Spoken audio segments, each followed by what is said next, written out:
The broadcast is now starting. All attendees are in listen-only mode. Good afternoon, and thank you for joining us for today's webinar, Working with Catholic Media, How to Get Your Story Told. My name is Thomas Pigg with NCEA, and I am happy to host this webinar for you today. Before we begin, please know that all of your microphones have been muted. If you have questions during today's presentation, please send them through your question box that appears in the GoToWebinar panel. To ask a question, simply use your mouse to click into the blank box area, type your question using your keyboard, and then click Send. You can post your questions at any time throughout the presentation to be added to the queue. We will periodically stop to answer questions as they arise. The webinar presentation will last about 45 minutes with some additional time at the end to address any other questions that have gone unanswered. Immediate following the webinar, you will be prompted to complete a brief survey about your webinar experience today. I thank you in advance for providing us with this valuable feedback. For those of you who are attending this webinar live, we will receive a copy of the presentation materials and certificate of attendance within the next day or two. You will also receive an email tomorrow with instructions on accessing this recording. Now let us begin, as we do in all things, in prayer. In the name of the Father, and of the Son, and the Holy Spirit, amen. Holy Father, we thank you for calling us to a ministry to serve and love students. We are grateful you have chosen us for this task. We pray for wisdom and guidance as we listen to the expertise of our speakers and as we put into practice the things we have learned. Allow us to successfully proclaim your gospel and the good news of our Catholic schools through the various media outlets that are available to us. We ask this through the name of your Son, Jesus. Amen.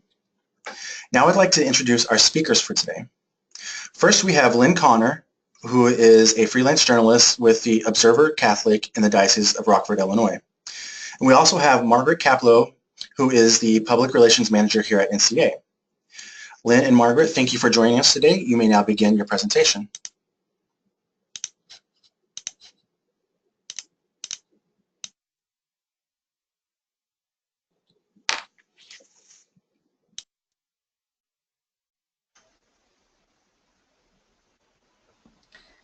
Thank you, Thomas, and good afternoon to everyone.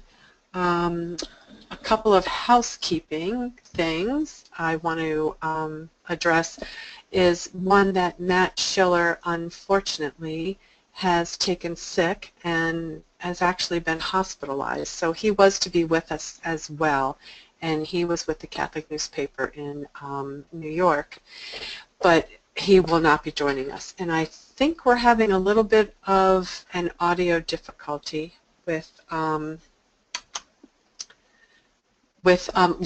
So again, I may be the only panelist here today, and hopefully as we go along, though, any questions you'd like to ask, anything anybody would like to add or enumerate on, please feel free. I think that that's going to work just fine. So I think we will get started, although Thomas, I'm having trouble hitting F5 and getting the PowerPoint to work for me. Sorry, everyone, if you could just hang on a second. So what we're going to do today, first of all, it's talking about working with Catholic media, but we're really talking about working with all media, specifically, it's not only Catholic media, but this could be good for all media. And we always hope that Catholic media is going to be a little more receptive to the things that we would like to publish and get published or have interviews or whatever. But as you know, it's just difficult to get your information or get your news in front of the right people. So I'm hoping that I will be able to help you figure out the best ways to work best for you. So the first thing you have to have is a current list of media contacts. And I've learned all of this the hard way of, you know, needing to get information out quickly and pulling up my contact list and sending to people and then having things bouncing back.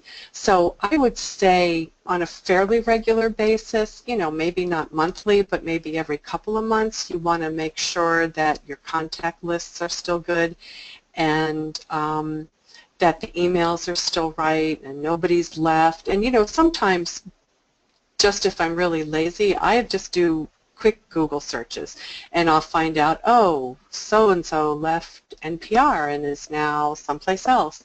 So just making sure that you keep the list current, and that's for everybody, for local, for national, for all Catholic media. My other, the other big thing that I try to do is to read, listen to, and watch the work of the people on my media list. I find that that's really important because you can immediately see if they're covering something different. You can also see the kinds of things that they're covering because these little nuances make a big difference. Sometimes people cover organizations, sometimes they cover the more theoretical side of education or religion, depending on which, you know, which of those categories I'm working toward.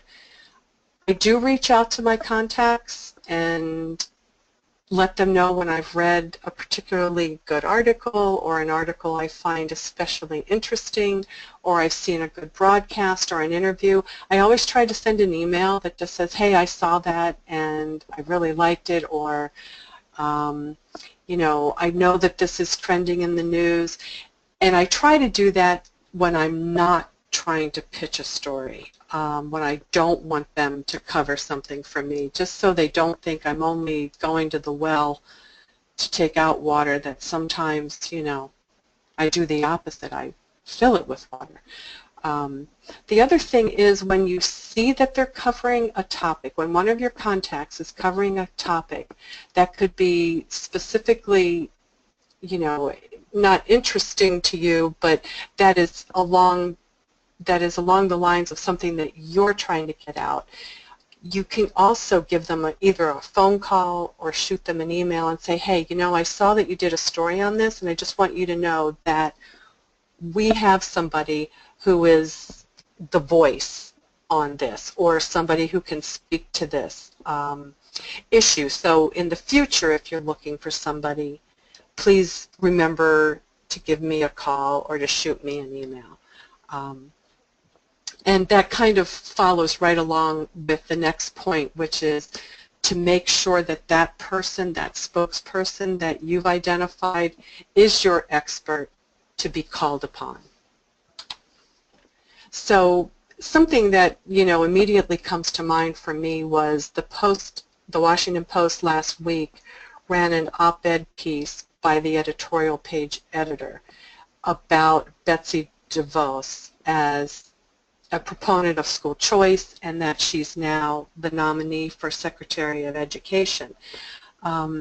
So knowing that on the 28th of January this month, we would really like to get an op-ed on Catholic Schools Week published, I just reached out to him and said, hey, I saw the story, I liked the angle that you took on it, because his angle was basically, you know, being a proponent for school choice, but coming from the angle of this is for really the people who cannot afford decent education, who can't afford to move out of an area where the schools are low performing, or go to a private school because they don't have the funding. So just for me to be able to reach out to him and say, hey, I saw that, it sounded so great, I love the angle you took, and in the future, if you want to talk to somebody about this from a national level with a national voice, you can keep us in mind. Now, little does he know that within the next week we're going to be sending him an op-ed and asking him to publish it.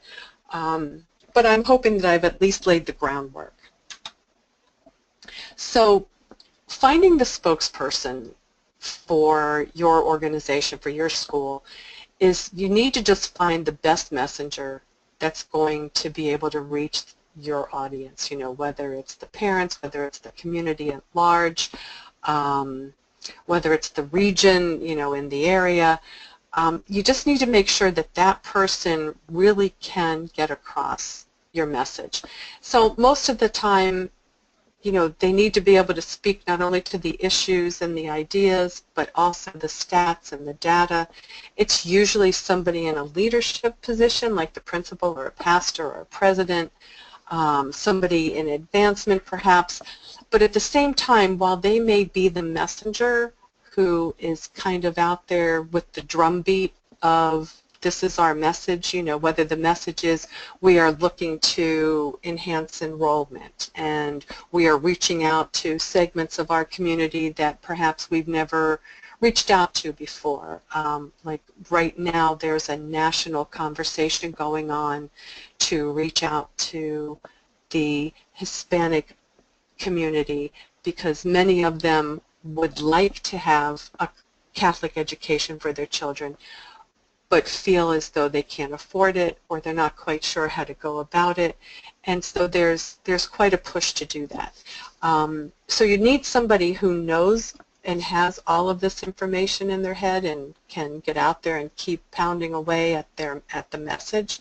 But you also want to be able to get somebody who is in the field, so to speak, the teacher or say the basketball coach or the track coach who says, gee, this new track that they're building is really going to enhance how we can practice and we can hold meets here, and it puts our school in a whole different light as far as attracting new students to the school. So you kind of want a balance. You want the person who's out there leading the charge, but then you want the person who's also in the trenches, so to speak, and who can actually speak to whatever the message is, whether it's, like I said, something like an addition or the advancement person who's been able to find new fundraising techniques. However you look at that.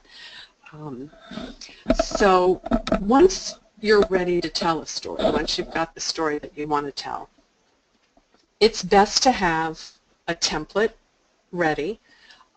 So a media advisory, which is really just a short who, what, where, when kind of format, and just basically making an announcement. So this is usually sent well in advance of a press release. It can stand alone if you need it to, if it's something that doesn't need anything more than just a media advisory, but it's really to kind of, it's like the save the date of media. So this is to just get out there and say this is going to be coming, and I try to do those maybe a week to 2 weeks in advance of whatever an event is going to be, and make sure to include all the contact name and phone number and information. And like I said, it just turns out to be kind of a save the date. But you do need to try to come up with a compelling headline, which I must admit is one of my bigger challenges when I have to come up with press release and media advisory headlines. But luckily we've got enough people around the office that we can pull all our heads together and come up with something that is compelling and catchy. Not everybody likes to use Cision and Vocus. Some people like to contact people on their own, but sometimes if you've got a really large area that you're trying to cover and you're really trying to get beyond your immediate regional area, some of these are pretty good broadcast centers that can help you get your information out. This is going to be one of the handouts. This is a media advisory, and it's just the basic media advisory, and like I said, we've got this always set up and ready to go other than plugging in the information that we need to plug in. This just happens to be from our most recent Seton Awards Gala. And as I said, this is going to be one of our handouts that will be available. So the next part of telling your story. So if it's time to send out a press release, if you've got some sort of a fundraising event going on that's raised a lot of money and you need to proclaim that good news, or you have some sort of an awards ceremony coming up and you want to be able to get that information out. Again, having a template ready with the press release so that you can get all of your information is already waiting there for you, and you just need to fill in the blanks, so to speak. And again, trying to come up with the right headline so that you can grab attention, getting that lead sentence that summarizes what's most important about the press release, what you really need people to know, explaining the facts or the information behind what's going on, then again going back to the spokesperson, and then maybe somebody else that can also give it a little more personalization, like I mentioned, a teacher or a coach or an award recipient or somebody of that ilk. So at the end of every press release, you really should have your mission statement. I think most schools have mission statements, as do most organizations, but your mission statement is really important to have, and at the end of the press release, just so people know what you're all about, and they can refer to it easily if they are going to do a story. So here comes the tricky part, submitting this. So nowadays, most media, almost all I think, have a very specific submission format that they want you to follow. It's usually sent to like a Dropbox kind of email, and you basically cut and paste your information into an email box and submit it that way. And I know many organizations or many media will tell you that if you don't do it this way, they won't even consider it. So I always do this, but then I always try to either call or email the editor or assistant editor or somebody, if I have a contact that I've worked with before at that organization. I try to make sure that I give them a heads up that I've done this, and I've done it in the format that they have requested. But I do also include it in the email. And I'm sure everybody by now has probably had the experience of sending something as an attachment and never hearing anything. And that's because nobody's going to open an attachment. So you have to basically take your press release and just copy the whole thing into an email so that they don't have to open an attachment. They don't have to go anywhere else to find it. And of course, if you need to embargo information, if it's something that's coming up but it hasn't happened yet, and like an award ceremony or something, and you haven't notified all your awardees, you need to make sure that you have the embargo information included there. Sometimes they don't abide by it, but we always hope. And we always hope and pray that they listen to us when we talk. Margaret? So again, yeah. I have a question, if you don't mind me interrupting you for a moment. Not at all. The question reads as follows. Do you feel or know from experience that a shorter media advisory gets better attention from media? Absolutely. Absolutely. And that's the hard part. Yes. The shorter anything, the better. It is going to get more attention and more likely to be published. So I've learned that from experience, and I used to work at the Washington Post. So I've learned it from being on this end, and I've learned it from being on the other end. So yes, absolutely. Okay, I think, so, Margaret, if you can hear me, this is Lynn Connor. I think I'll just kind of jump in here, dovetail onto what you said about the press releases.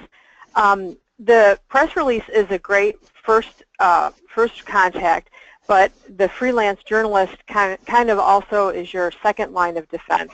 By that I mean, if I know something is going on at a parish, or I've heard something is going on at a parish or a Catholic school, sometimes if I take that to our Catholic newspaper as a more personal approach, they may be more likely to cover that.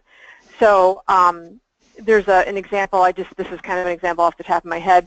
We had a series a few summers ago about Catholicism in the workplace, and they had a couple of people they wanted me to interview as to how their Catholic faith determines how they are at work and determines their job and what they do with their position.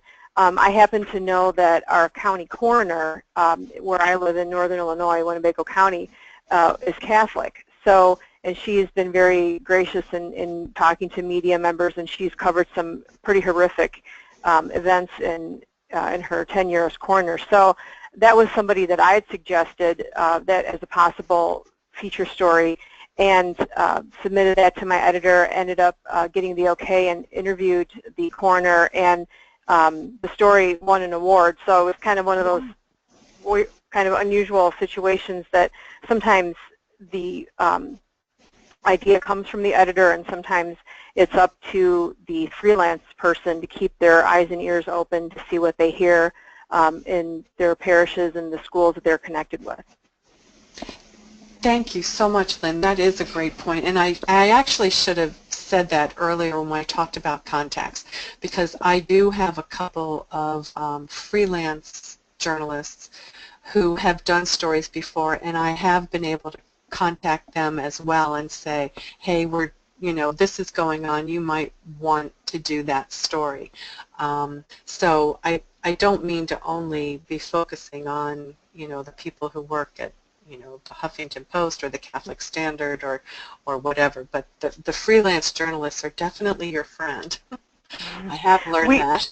We're sort of like the piece of sand in the oyster that keeps irritating or keeps asking the editor, the feature editor, what about this idea? What about that idea? How about a story on this? So I found that I have to kind of be the grain of sand in the oyster sometimes. I like that. I like that analogy. Okay. Oh, I'm sorry. Let me just go back here. So this again, it's just a sample press release. It's going to be one of the handouts, and just like the question, if you can keep it to one page, that would be great. So this one, as you can see, is not kept to one page, but the actual bottom, the ending in our mission statement has been cut off of this, but I think it will be included in the handout. It will be on the handout once they're up and ready. So another way to tell your story, a letter to the editor. You've read something, it hits home, or you need to take the opposite viewpoint, and this is always, it always seems like it's the easier of the communications that you can get printed. But because there's such high volume of letters to the editor, it can be very difficult. So these definitely have to be short, and I say somewhere in the 100 to 250 words. 250 words might actually be a little high here. And I know that sometimes at the Post they wanted to take things that were more like 90 words, which is incredibly difficult to do when you're trying to make a point. But if you keep going back over it and you get enough people to put their eyes on it, you usually can, hone it down to something that works for you. So again, we have a letter to the editor type template. I mean, at that point you don't need to have specific information, because those really are they're constrained to a submission format, and most media have that, again, when you go to submit something like this, that you fill out this format. But again, I go back to, I also try to let the editor know, or an assistant editor or a contact person, that I sent it in, and maybe there's someplace else in the newspaper that would run this. They are not always only run on editorial pages. Sometimes they have like local opinions, or regional ideas, or those kinds of sections that, or pages that can also complement an editorial page.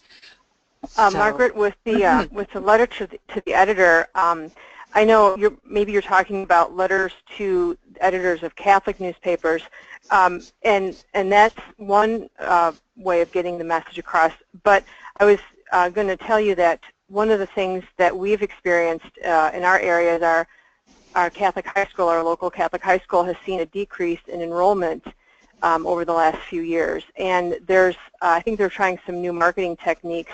And this, again, this would be like under the headline of promoting Catholic education in the community. But what they're doing is they're having their students, my daughter in particular is in an honors English class, that they are having the students write letters to the editor of the local paper, the local community paper in our area, and going into detail as to what the benefits of a Catholic education are. Students from all different backgrounds that go to the Catholic high school, what their experience has been, how positive it's been, and I think they're kind of a double-edged sword here. They're using it as a marketing tool for the Catholic high school, and as well they're using it to teach the students, proper ways to write letters to the editor, getting your opinion and your beliefs and your message out there. That's such a great idea. I love that idea. And you're right, the more people, the better. That's a really great way to do something too. Not only is it a learning experience, but you also, like you said, you're getting the information out there and they're staying on message that they're trying to increase enrollment without necessarily coming out and saying that. So letter to the editor or op-ed article, which is very difficult. I hate to sound, I hope I'm not sounding negative, but I know it is really difficult to get people to stop and look at at your message, whether it's Catholic media or it's mainstream media, New York Times, Huffington Post, whatever. It's a really difficult thing to get them to print this kind of information unless it's some sort of a trending news story or something that fits into what's going on. So, we have our fingers crossed, like I said, for Catholic Schools Week, because we do hope to capitalize on Betsy DeVos being the nominee for the Secretary of Education, since she is for school choice. And of course, it's one of the drum beats that we've been pounding out for a long time now. So op-ed articles can be a little longer. The few that I have had really good success with were signed by more than one person. And the most recent one was in America magazine. It's a Jesuit magazine, and it was in response to an article written by a professor who said that Catholic schools should just all become charter schools, and they should make the Catholic part of it an elected after-school subject.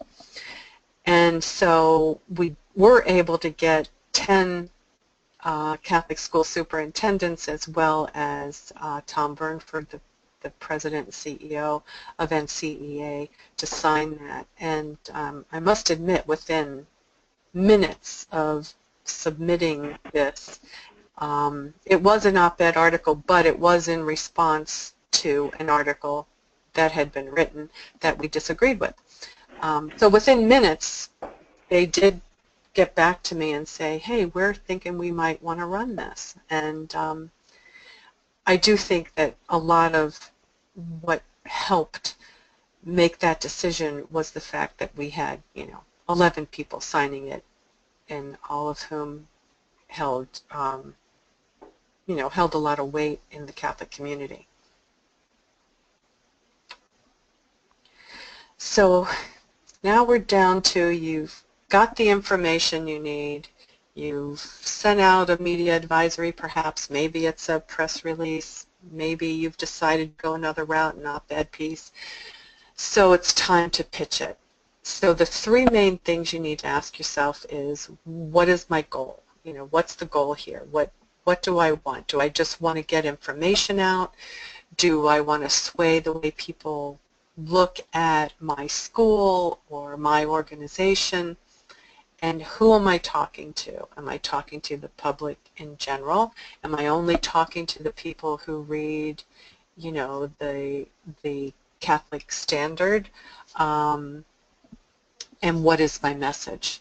Am I responding to something that's been written or I've seen in the media, or is this our compelling message that we need to get out in front of people? Like I said, maybe it's, you know, trying to increase enrollment or letting people know that fundraising has been really great and there's now money available.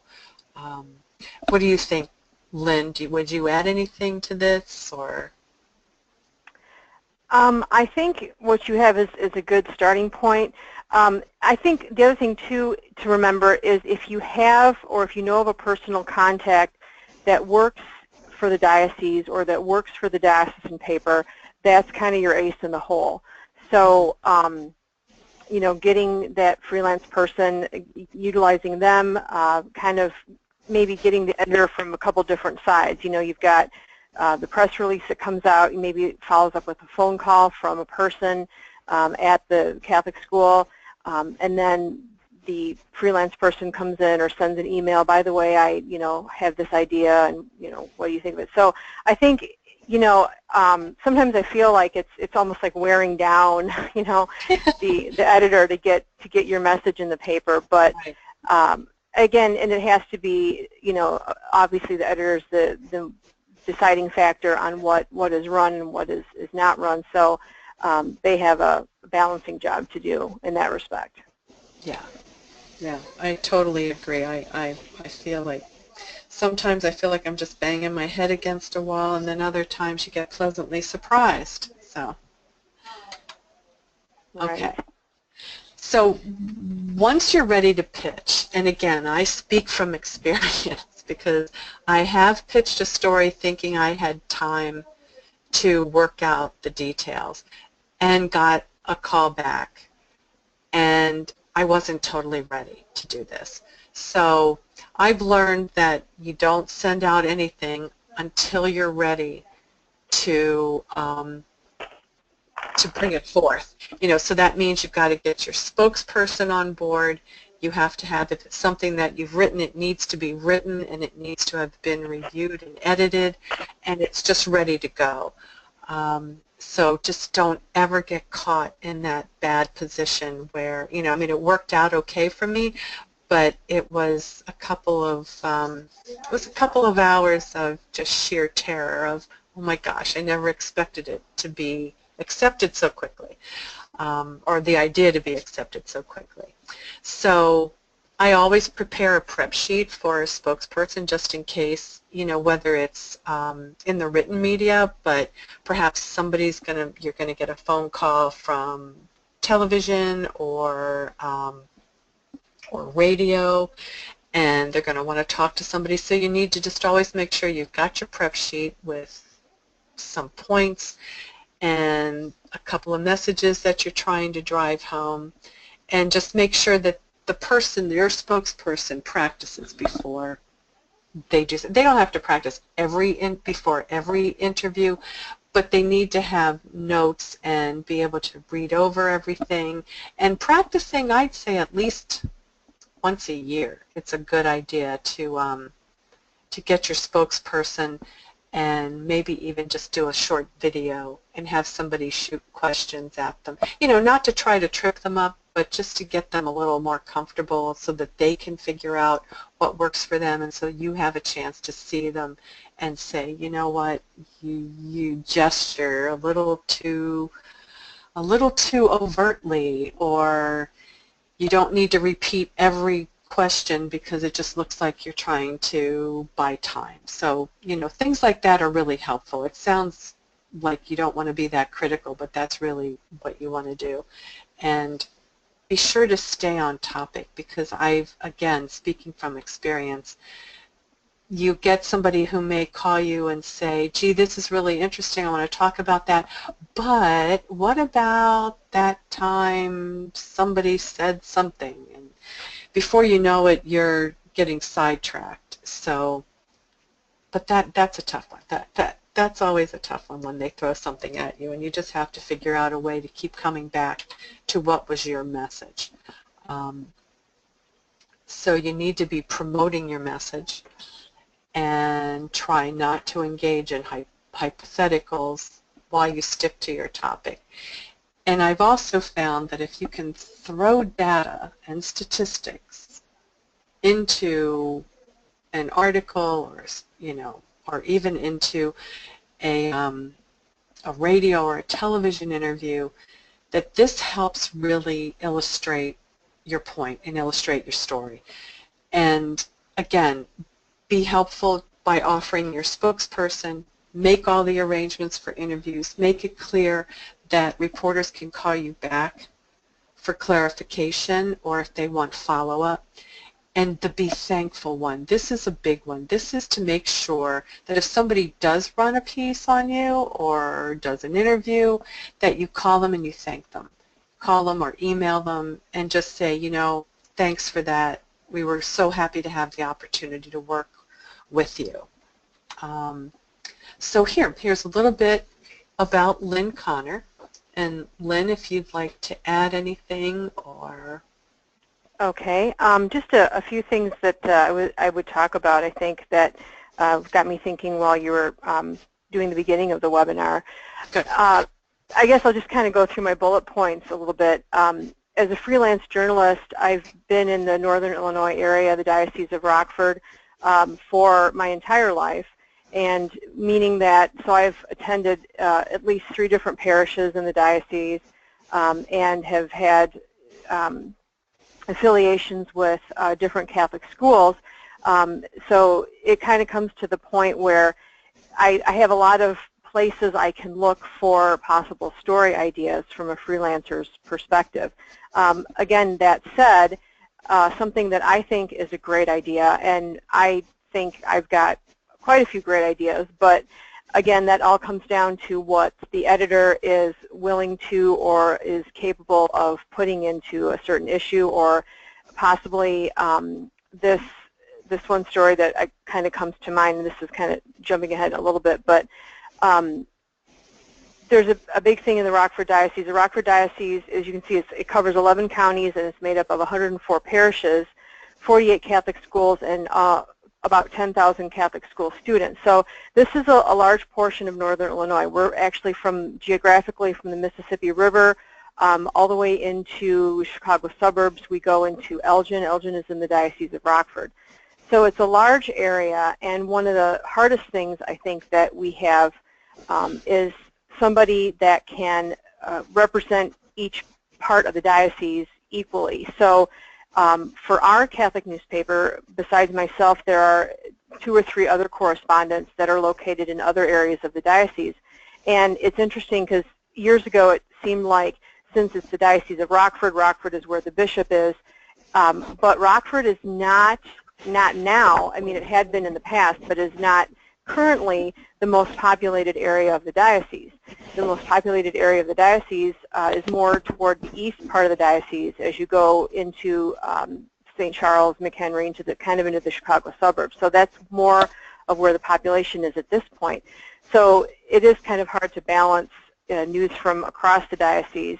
The other thing that kind of goes along with that, I had an idea for a series that would work for Catholic Schools Week, either in the Catholic Schools Week in January or at the end of the school year in June, something called, like a series called Catholic School Grads, Where Are They Now? As a former Catholic school teacher, I've had an opportunity to kind of keep track of some of my students. And I mean, I've got one young man who I taught that was learning disabled and is writing his 2nd novel at this point. I have another young lady who is a professor of meat science. So there's a lot of different variety of success stories that come out of Catholic schools. So I have people in the Rockford area covered, like I can get people from different parishes, Catholic school grads from different parishes in Rockford. However, we also, being that the paper covers 11 counties, we need to make sure that the Catholic schools in the eastern part of the diocese are represented. Who are some of your famous or successful Catholic school grads. So that's the trouble I'm running into with my idea. I think our editor feels that if we just cover Catholic school grads in Rockford, then we're leaving out ones in the western part of the diocese or the southern part or the eastern part. And again, like with what Margaret said, a media advocate at each Catholic school and parish is essential. I was even thinking that the media advocate, I know teachers are very overloaded in Catholic schools. I was one, so I understand how that is. But if there is somebody or a group of people that may on the time and talent sheet in their parish put down, yeah, I'd like to be the one that goes to the media outlet with information on this program that we're doing, or this successful Catholic school grad from our school that came back. He's now playing for Major League Baseball, and he came back and is talking about his success story. So definitely somebody in the parish and in the school that can be a contact person, or that can go to the Catholic media with different story ideas. So the other thing that I would probably talk about is the statistics that our diocese is made up of several counties and this and that should yield numerous opportunities for feature and news stories. Again, they don't always get covered in the pace that we would like. And again, also the Catholic schools, I think, if we know who to contact at a certain Catholic school, or the alumni director of my daughter's high school, she can give you, 12 names off the top of her head of people to contact if you're writing an article about a certain subject or what. So the other interesting series that I think would be great to push is we also had a series a few years ago that ran in June called Dads and Grads. So this was a series that featured fathers that had their children in Catholic school, that they graduated from the same Catholic school as their son or daughter, and how things were different when their dad was in school and how things are different now. And so those were kind of some ideas to get Catholic education out there in the stream of consciousness of the people of the diocese. Again, with what Margaret said about be prepared, this was something, I mean, it didn't get too embarrassing for me, but I had recently done an article on the beginning of the school year, this school year, on Catholic school, well, it's on school enrollment in general. It was not for a Catholic newspaper, it was for a community newspaper, but I included Catholic schools in that article because we had experienced a decline in enrollment. So I thought, well, this is a great article. The Catholic school enrollment is down. I really need to pitch this to the editor of our paper, forgetting that they had just completed a strategic plan of strategic study of Catholic schools, and so they obviously they already knew the enrollment was down. So I've got this great information and these great quotes, but again, they're kind of coming at it from a different angle, more from the study. They wanted to go into the pieces of the Catholic school strategic plan study. So, and again, just really, I cannot stress the importance of having people to contact at the diocesan schools, particularly the high schools, that, because we don't know who your famous or successful graduates are, and if we had someone to contact, or if there was a person that put together a media package on so-and-so that graduated from a certain school, that is something that might get the attention of the editor. And if we can have a balance, again, the whole 11 counties, we need a balance within the counties of, we can't just have all the news from one side of the diocese or all the news from the other side of the diocese. So those are kind of my thoughts as far as this goes. I guess one last thing I could probably touch on was that the whole aspect of advertising, too, as far as your ad team at your Catholic newspaper, they are crucial to the rest of our jobs. I mean, if it's not for the selling of ads and getting the people to buy ads in our Catholic paper, then the whole paper kind of falls apart. So some of the things that some of the things that we do see at our diocesan paper are there's a lot of parishes that will buy ad space, congratulating their pastor on 40 years of ordination or 50 years of ordination. Perhaps a parish or school will buy an ad congratulating a sister on her tenure at a diocesan school. I'm thinking kind of more outside the box. We recently had a well-known priest in our diocese receive a special community award for work he has done beyond the Catholic Church, also working with other social service agencies. So the local newspaper presented him with this community award, which is very prestigious. That was sort of was kind of a quiet thing until the award was presented. But, even selling advertising space to congratulate Father on this prestigious award. A certain Catholic high school maybe has a sports team that's making it to the state finals.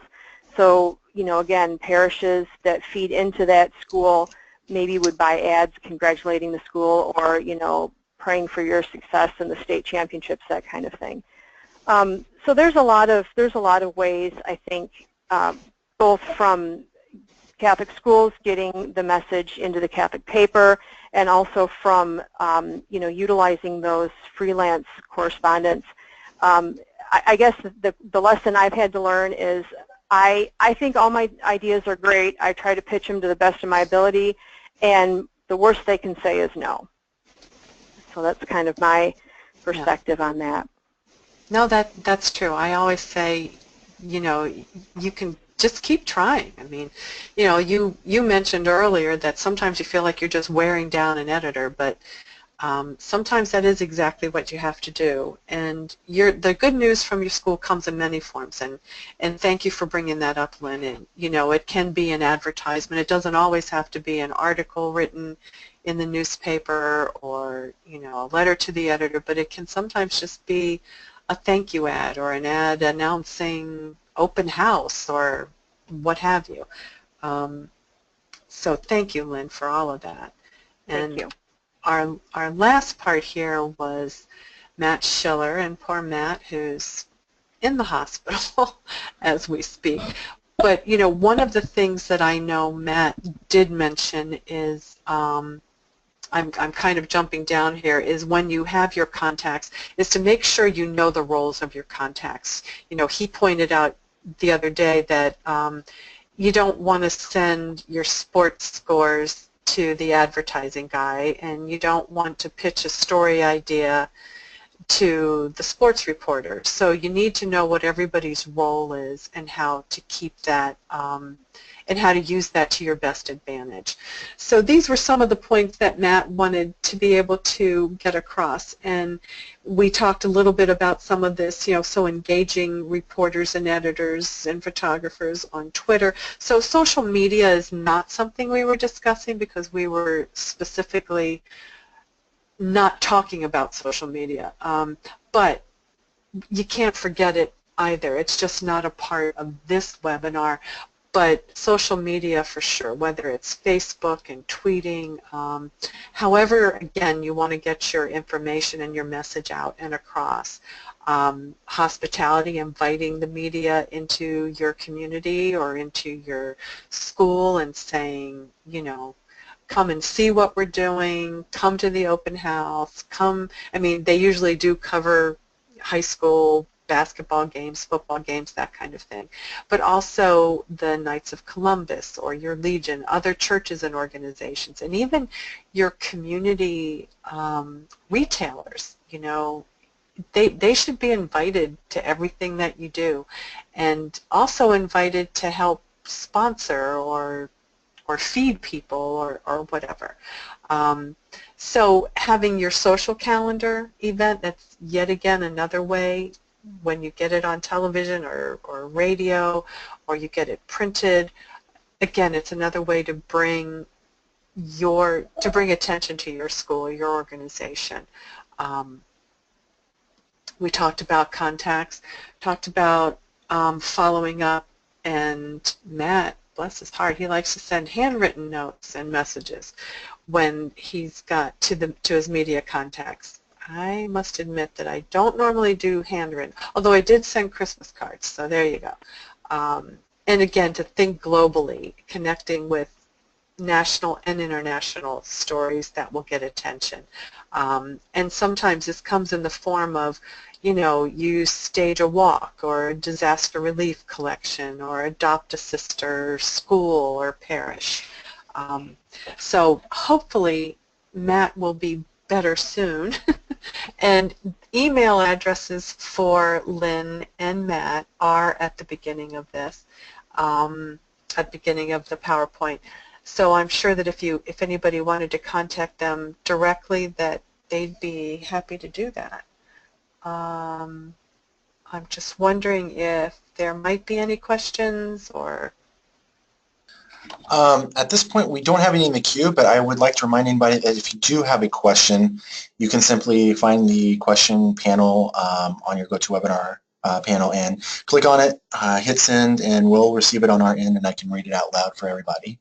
I actually have a question of my own that I thought of while I was listening to you, and that is for those smaller dioceses or schools that are, they're doing good work and they want to get the news out there, but maybe they're in an area of the country where the Catholic population just really isn't that high, and they're trying to find a common language. Sometimes there may be language that is used within Catholic schools or Catholic dioceses that may not be used by the everyday people who are not familiar with that. Do you have any tips or suggestions on how maybe some of these smaller schools may be able to be able to handle a situation like that?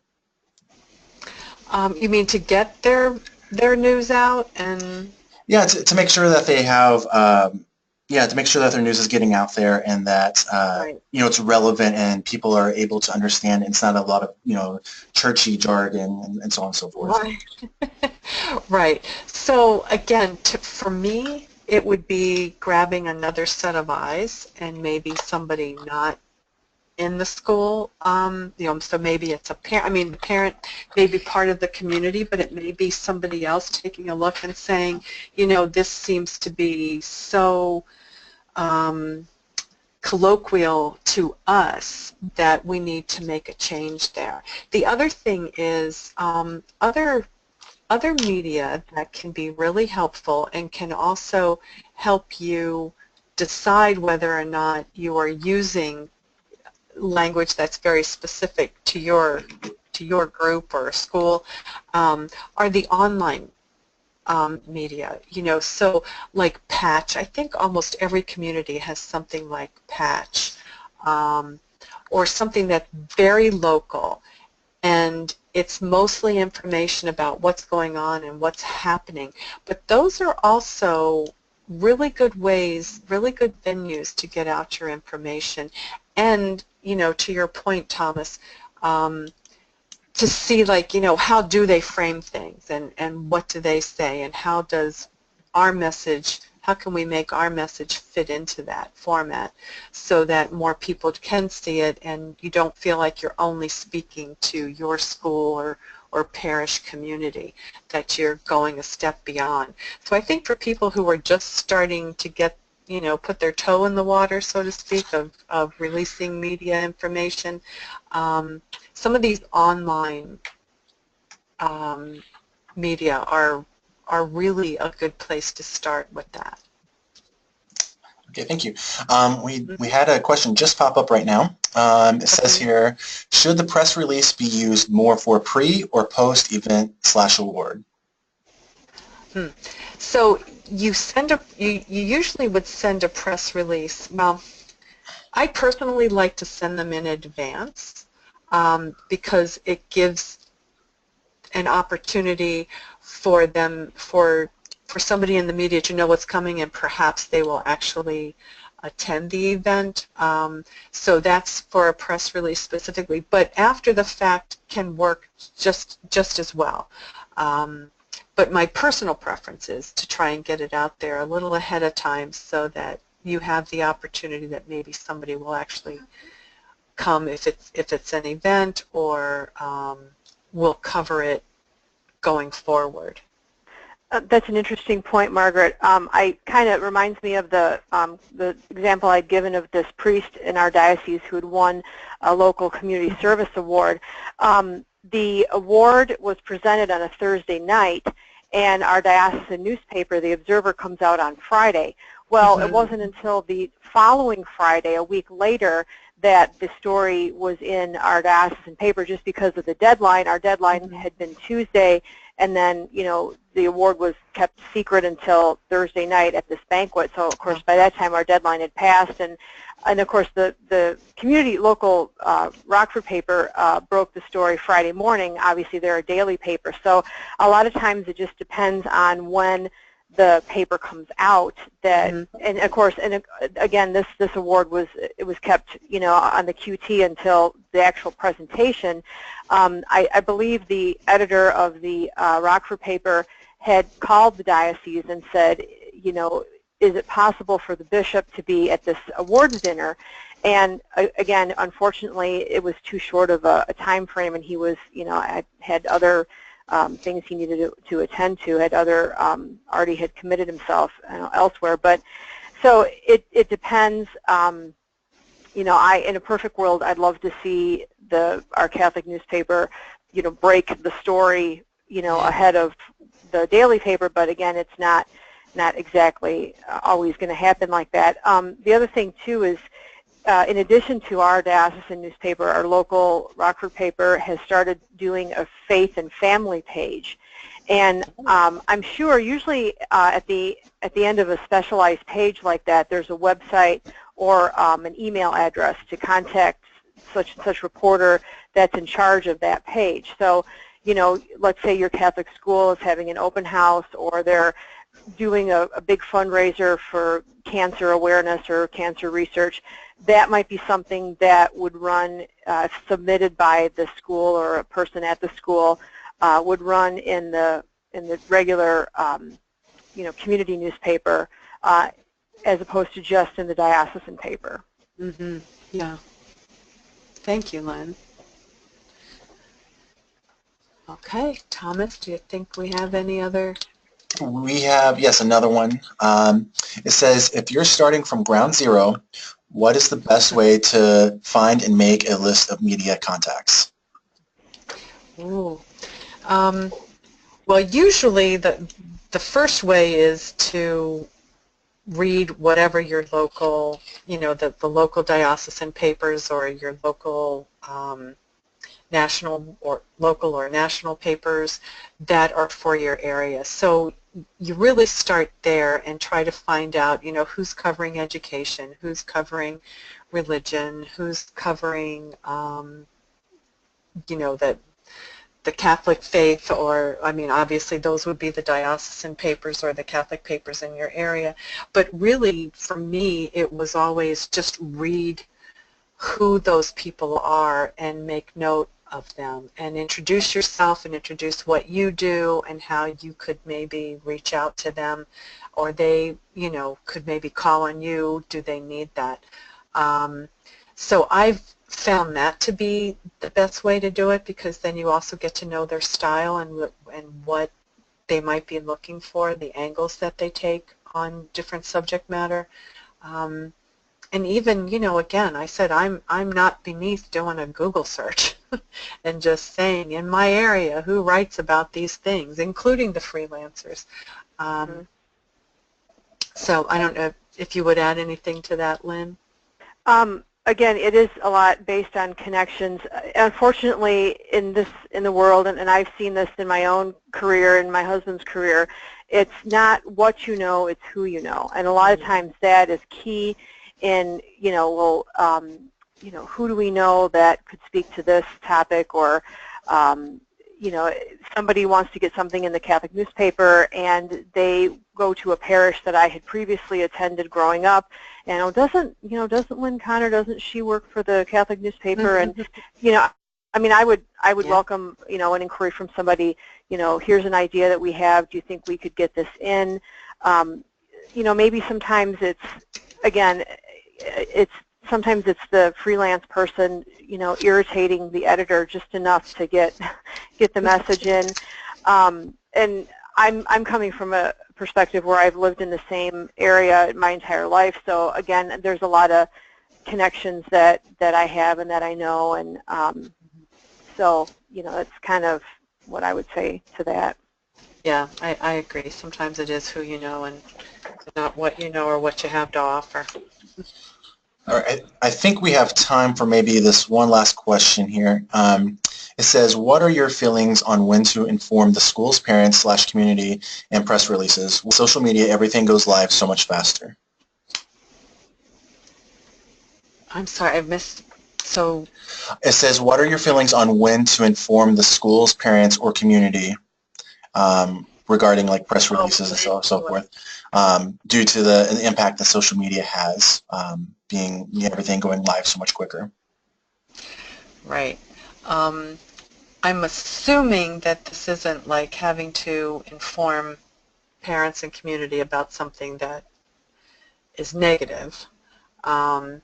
So yeah, that is the hard part. And again, you know, this is when I think if you have that one person who handles communications and or is your media advocate, and sometimes it is a parent, you know, sometimes social media can be your friend, and sometimes it can also be detrimental to something that you need to hold off and announce or you know, break to your community. So, you know, I hate to say it, but I would say you just try to embargo those things. If you've got a good open communication, then you know who is putting that information out there. And I'm assuming it's not something that has been already leaked to, you know, the junior in the history class that just heard this information and begins tweeting about it or something. So I'm hoping that I'm answering that question correctly. I would just add a little example for that.